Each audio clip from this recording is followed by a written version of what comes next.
Hey there, everybody. Welcome back to 5 Questions With. Last week, we had some amazing guests on the show, and boy, did we deep dive into their worlds. But here's the best part. We also uncovered their fun and playful sides. Our host, Scott Fullerton, has a treat for you today. You see, 5 Questions isn't just about serious stuff. We like to keep it light and quirky, too. We ask questions that let our guests show their wonderfully unique and playful sides. Imagine this.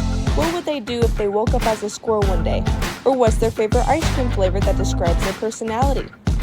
It's all about bringing out their hidden quirks and having a blast along the way. We believe that even the most successful and accomplished individuals have a fun side, and we're here to celebrate that.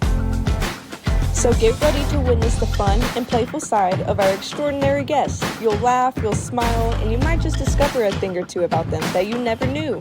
So sit back, grab a drink, and get ready for the show. Alrighty, guys. If it's Tuesday, it's time for another 5 Questions With right here on Left to Straight Show interviews. I'm so excited to have back in studio with me Rebecca Fjelland Davis, an amazing author of young adult, children's, and adult books. We had a fantastic conversation last week. If you missed it, be sure to check the link below.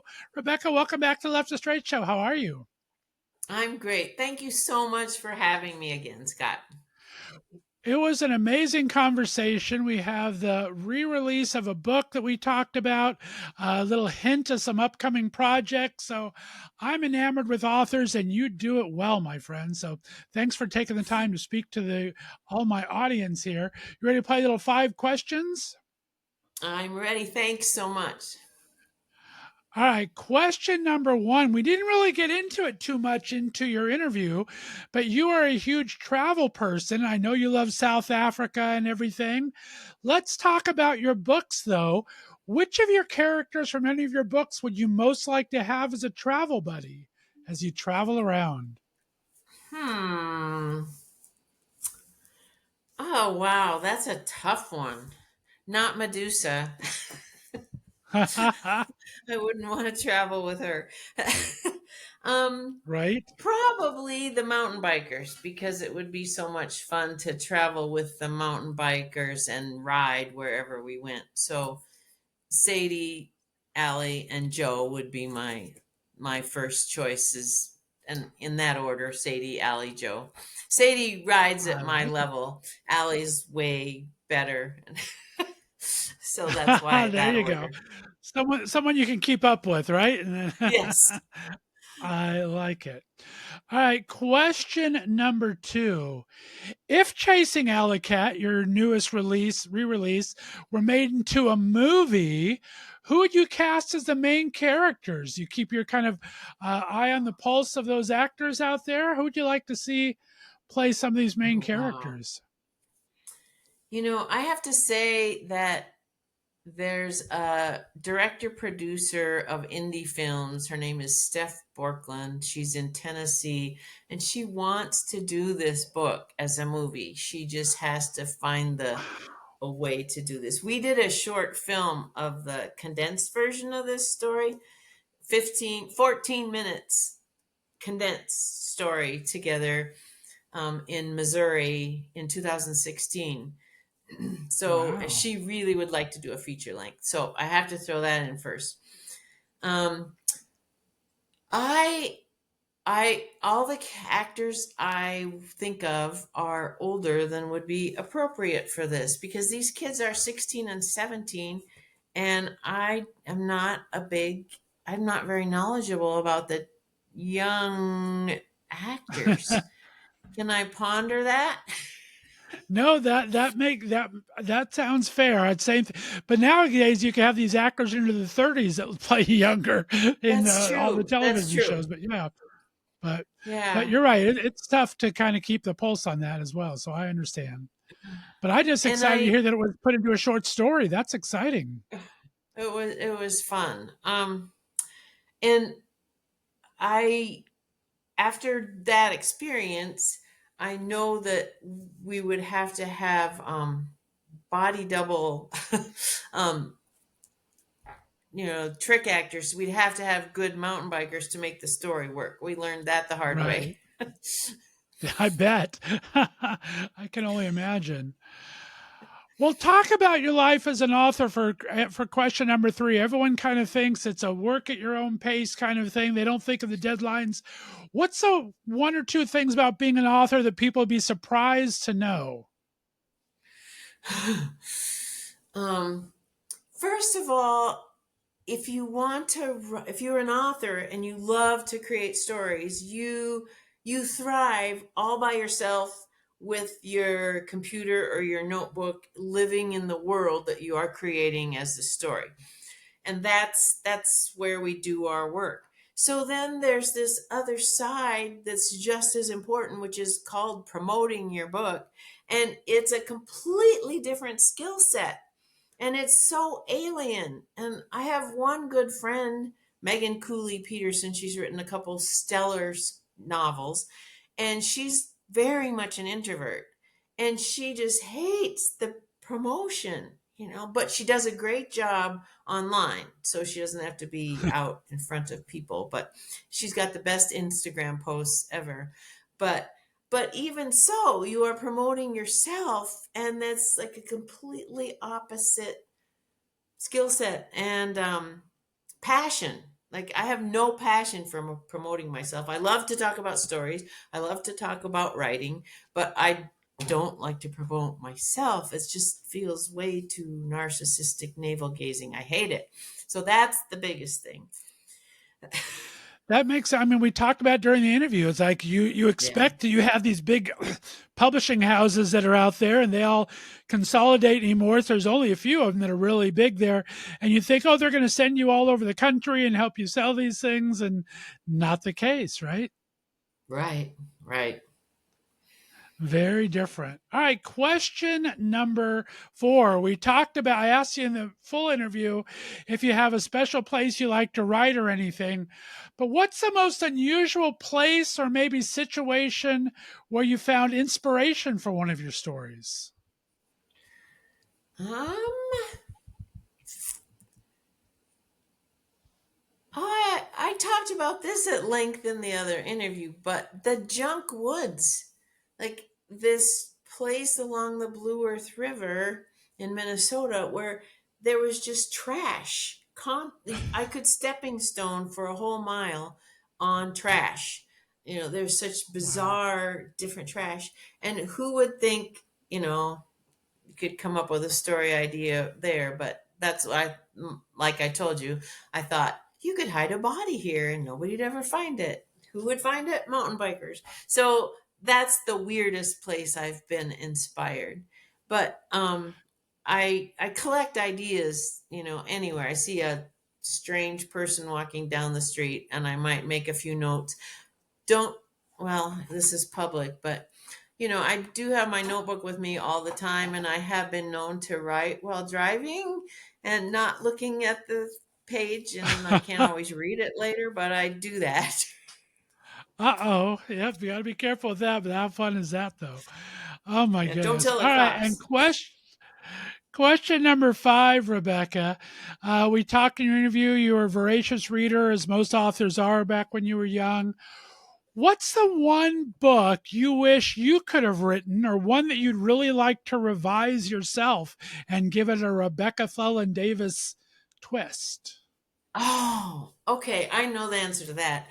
Barbara Kingsolver's book, Poisonwood Bible, is one of my favorite reads ever. I That book is unbelievable. Barbara Kingsolver, it would be my favorite adult author, although I've got a whole stable of favorite mystery writers that I read everything they write too. But Barbara Kingsolver, that book just slew me and I couldn't put it down.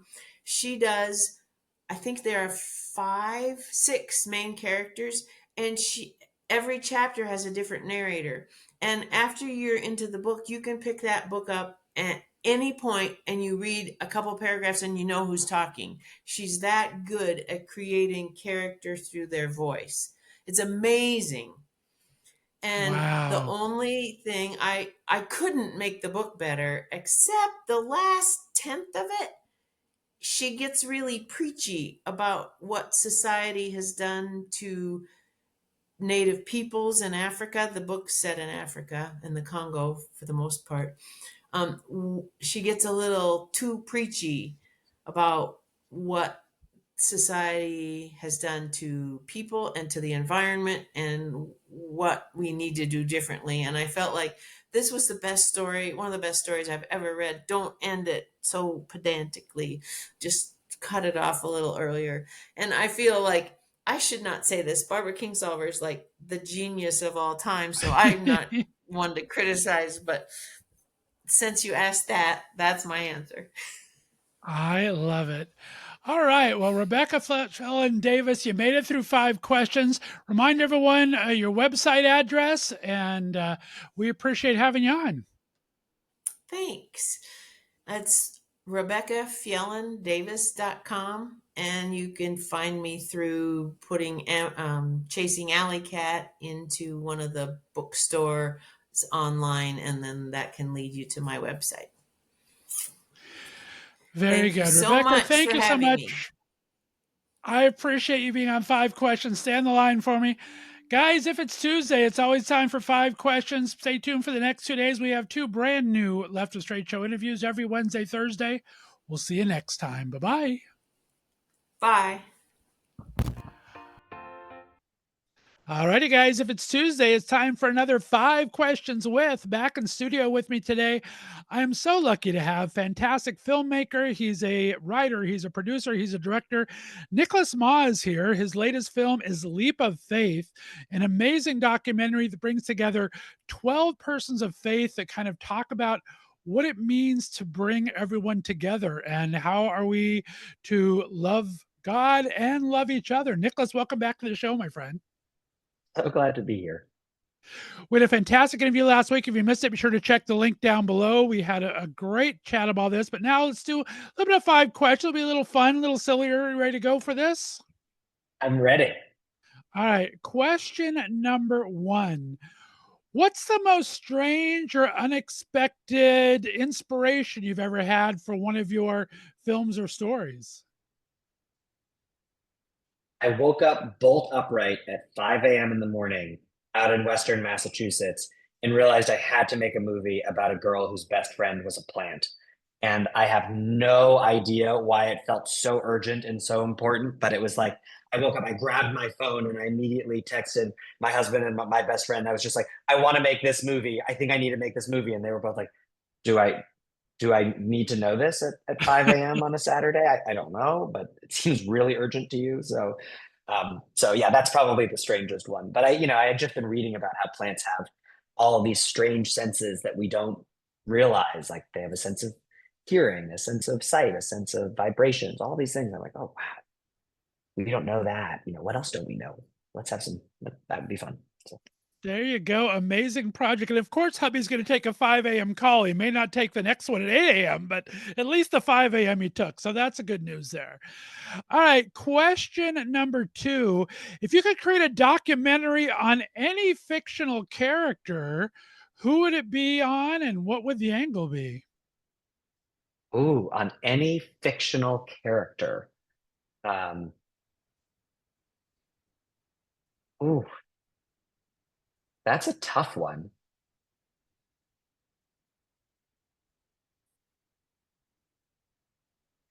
This is such a strange answer. I would love to do the Pride and Prejudice documentary. Nice. I love that book. It's a book that somehow seems so cannily observed that it's as true now as it was then. And I think that there is yeah, I think that would be fun. My mom would be the first one in line. She's 85 years old. She watches every English film she can. She's seen every version of that, every version of Emma. So she will be in line for that. Good choice, my Excellent. friend. Audience of one. I'm thrilled. Exactly. Linda Fullerton on your radar there. All right. Question number 3. You and your hubby are stranded on a desert island, can only bring 3 movies with you. What are 2 of your choices? And what do you think hubby might bring? Oh, this would be a real battle, let's see. I know we would both agree to bring Bridget Jones' Diary because it gives us a kind of, it's like a warm bath. And maybe that's just, dialing in on this Pride and Prejudice theme again.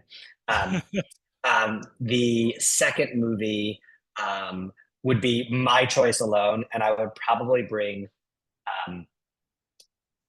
totally opposite on the spectrum, La Notte, the Antonioni movie, because it's beautiful, it's long, it's languid, and it just is somehow hypnotic. And I think on a desert island, you need something that's long and hypnotic because you're stuck.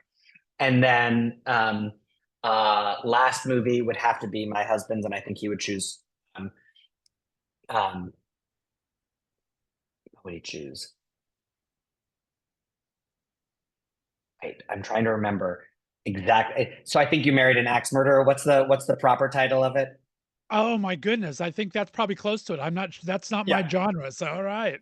No, not mine either, but I think it would give us laughs and it would give us joy. So really sort of spanning the spectrum from hard comedy to romantic comedy to, art film, I would wean him off that the into. longer you're on the island, though. You don't want to give him any ideas. That's a little scary. So I didn't think that was a terrible choice. There you go. Oh my gosh. Yeah, you're right. Goodness. You're right. You're right. Will we ever hear from Nicholas Ma again? I do not know. All right.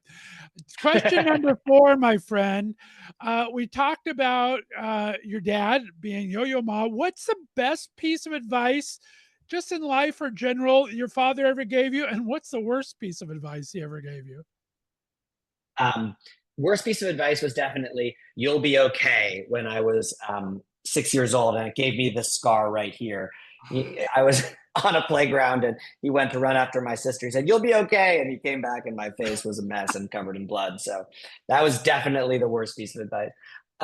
Best piece of advice was probably be patient. Be patient. I don't think it comes naturally to him. It certainly doesn't come naturally to me, but it is the greatest rewards come from patience. Oh, great advice. And question number 5, my friend, if you could have any superpower while working on a film, what would it be and how would you use it?